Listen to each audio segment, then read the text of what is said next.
नमस्कार दोस्तों, स्वागत है आप सभी का ऑनलाइन डाउट स्टडी चैनल पर। फिर से दोस्तों आप सभी के बीच आज जो लेटेस्ट अपडेट के साथ इस वीडियो में हम बात करेंगे यूपी टीईटी को लेकर, साथ ही नई भर्तियों के अंदर 5 साल की संविदा 30 वर्ष के बारे में 69,000 की तमाम अपडेट को लेकर, जहां पर एक बार फिर से नया विवाद देखने के लिए मिल रहा है विद्यालय आवंटन। वन बाय वन सारी अपडेट हम कवर करते हैं। चलिए दोस्तों वीडियो शुरू करते हैं। तो जैसा कि दोस्तों आप सभी को पता है कि लगातार आप सभी के सामने तमाम जो अपडेट है वो ऑनलाइन अड्डा फर्स्ट लीग चैनल के माध्यम से रखी जाती है, और प्रदेश के अंदर किसी भी भर्ती से संबंधित कोई जानकारी होती है लगातार आपके सामने दी भी जाती है, आपकी जो आवाज़ है वो भी बुलंद की जाती है। तो कल से ही लगातार मामला देखने के लिए मिल रहा है 30 साल का। उसके बाद से आज के समाचार पत्रों के अंदर थोड़ी और जानकारी निकल आई, जिसमें यह कहा गया कि सिर्फ 2 मौके दिए जाएंगे एक सरकारी नौकरी मिलने के बाद में। मान के चलिए कि आपकी नौकरी कहीं पर लग जाती है ग्रुप डी के अंदर, उसके बाद आप अच्छी नौकरी की इंतजार करें, चाहे शिक्षक भर्ती का या फिर उससे अच्छी का। ऐसे में आपके पास सिर्फ 2 मौके होंगे, उसके बाद में आप और सरकारी नौकरी के लिए अप्लाई नहीं कर पाएंगे। तो कहीं ना कहीं इन तमाम मुद्दों को लेकर उसके बाद में नई भर्तियों के अंदर 5 साल की संविदा और भी तमाम जो नए बदलाव किए जाएं, जिससे प्रतियोगी छात्रों का सबसे बड़ा नुकसान हो रहा है, क्योंकि यहाँ पे अभ्यर्थियों के माता पिता ने लाखों रुपए मेहनत मजदूरी करके अभ्यर्थियों के पढ़ाई पे पैसा खर्च किया है। अभ्यर्थियों ने काफ़ी मेहनत की है और लगभग अपने जीवन के 25 साल अपनी पढ़ाई पर लगाने के बाद में उनको पता चले कि आगामी समय के पास उनके पास कोई भी मौका नहीं रहने वाला, या फिर उनकी जो एज है वो यहाँ से निकल जाएगी, तो अभ्यर्थी इस चीज़ को बिल्कुल भी बर्दाश्त नहीं कर रहे हैं।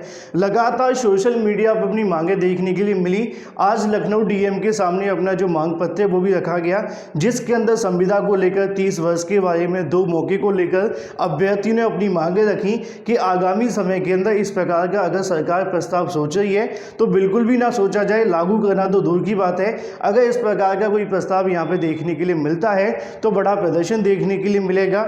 साथ ही समाचार पत्रों के अंदर हालांकि कहा गया है कि ये सुझाव है, लेकिन अभ्यर्थी इस प्रकार के सुझाव सपने में भी नहीं सुनना चाहते हैं, जिससे कि उन अभ्यर्थियों की काफ़ी मेहनत और काफ़ी लंबे समय का जो संघर्ष है वो मिट्टी में मिलता हुआ दिखाई दे।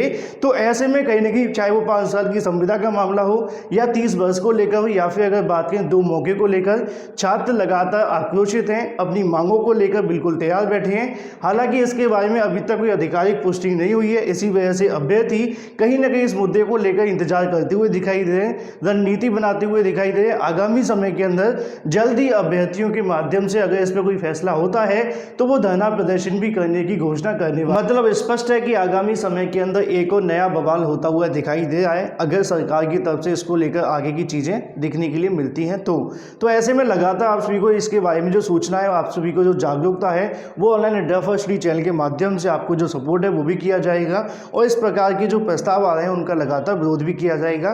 तो वीडियो को लाइक और शेयर करके साथ में चैनल को सब्सक्राइब करना बिल्कुल ना भूलें, और ज़्यादा से ज़्यादा विद्यार्थियों को संगठित करते रहें। तो ये तो दोस्तों बात हो जाती है छात्रों के भविष्य को लेकर, बिल्कुल आप सभी के साथ खड़े हुए हैं, हमेशा खड़े रहेंगे भी। लेकिन ऐसे में अगर बात करें यूपी टीईटी के बारे में, लगातार अभ्यर्थी यहाँ पर पीएनपी जाकर जानकारी लेने का प्रयास करते हैं शासन आदेश को लेकर, क्योंकि ऐसे में यूपी टीईटी इसलिए भी आवश्यक है, जूनियर शिक्षक भर्ती के लिए शासन की तरफ से आदेश जारी हुआ है। बहुत सारे अभ्यर्थी यहाँ पर इंतजार कर रहे हैं कि टीईटी से पहले भर्ती होगी या टीईटी के बाद। तो ऐसे में आज भी अभ्यर्थियों के माध्यम से मुलाकात हुई सचिव के सामने, जहाँ पर तमाम रिजल्टों को लेकर, चाहे वो डीएलएड के सेकंड या फिर अदर जो मुद्दे हैं उनको लेकर डिस्कशन हुआ। इसके अलावा यूपी टीईटी को लेकर भी कुछ अभ्यर्थी ने मुलाकात की, जहाँ पर मांग रखी कि यूपी टीईटी के विज्ञापन के बारे में क्या अपडेट है या फिर क्या कोई नई समय सारणी देखने के लिए मिल रही है। तो ऐसे में उनका यहाँ पर स्पष्ट शब्दों में जानकारी दी गई कि शासन की तरफ से पिछले प्रस्ताव को लेकर कोई मंजूरी नहीं दी गई है और ना ही वहाँ से कोई शासन आदेश जारी हुआ है। तो ऐसे में जब तक शासन आदेश नहीं आ जाता तो यहाँ से यूपी टीईटी होना लगभग असंभव सा होता हुआ दिखाई दे रहा है।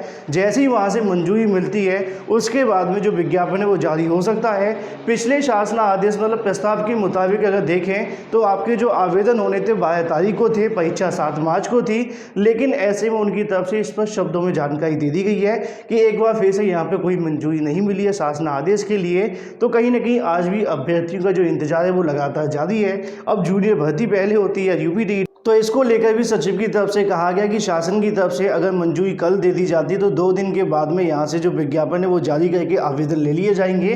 बस सिर्फ इंतजार है यूपी टीईटी मंजूरी मिलने का, क्योंकि यहाँ पर सब कुछ पहले से तैयार रखा हुआ है। तो ऐसे में यूपी टीईटी के बारे में एक बार फिर से अभी तक जो मंजूरी है वो नहीं मिली है। बाकी जूनियर भर्ती के अंदर आप सभी को पहले बताया हुआ है, थोड़ा आपको इंतजार करना पड़ेगा लगभग 1 से 1.5 महीने का। वहीं दूसरी तरफ बात करें 69,000 की शिक्षक भर्ती को लेकर जैसा कि आप सभी को पता है कि 69,000 शिक्षक भर्ती अंत में जाती हुई दिखाई दे रही है। धीरे धीरे पहले 31,000 को यहाँ पर नियुक्ति हुई, विद्यालय आवंटन हुए, उसके बाद में 36,590 के लिए भी आदेश जारी हो गया। लेकिन कहीं ना कहीं जैसे जैसे भर्ती आगे बढ़ती है वहाँ पर आपको विवाद भी देखने के लिए मिलते हैं। या तो सरकार की गलती कह सकते हैं या फिर जो भी है वो आप सभी बताइए कमेंट करके किसकी गलती है। लेकिन ऐसे में फिलहाल एक मामला नया देखने के लिए मिलता है, जैसा कि मैंने कई बार आप सभी को जानकारी दी थी पहले कि 37,000 के बारे में सूचना निकल रही है कि पुरुष अभ्यर्थियों का भी यहाँ पे जो विकल्प है वो लिया जाएगा। हालांकि 31,000 के अंदर पुरुष अभ्यर्थी को कोई विकल्प नहीं लिया गया था, जिनसे उनको दूर का विद्यालय मिल गया था। लेकिन ऐसे में अगर बात की 36,590 के अंदर कल जो शासन आदेश जारी किया गया उसके अंदर जानकारी दी गई है कि महिला अभ्यर्थियों के साथ साथ अगर बात करें पुरुष अभ्यर्थियों का भी यहाँ पे जो विकल्प है वो लिया जाएगा। मतलब कि रोस्टर के आधार पर विद्यालय आवंटन नहीं होने वाले पिछली बार की तरह। तो यहाँ से उन अभ्यर्थियों के लिए तो लेकिन कहीं ना कहीं जो 31,000 के चयनित शिक्षक हैं उनकी तरफ से यहाँ पे एक बार फिर से जो मामला है वो कोर्ट की तरफ जाता हुआ दिखाई दे रहा है। कल से ही सोशल मीडिया पर इस प्रकार की जानकारी देखने के लिए मिल रही है अभ्यर्थियों के माध्यम से।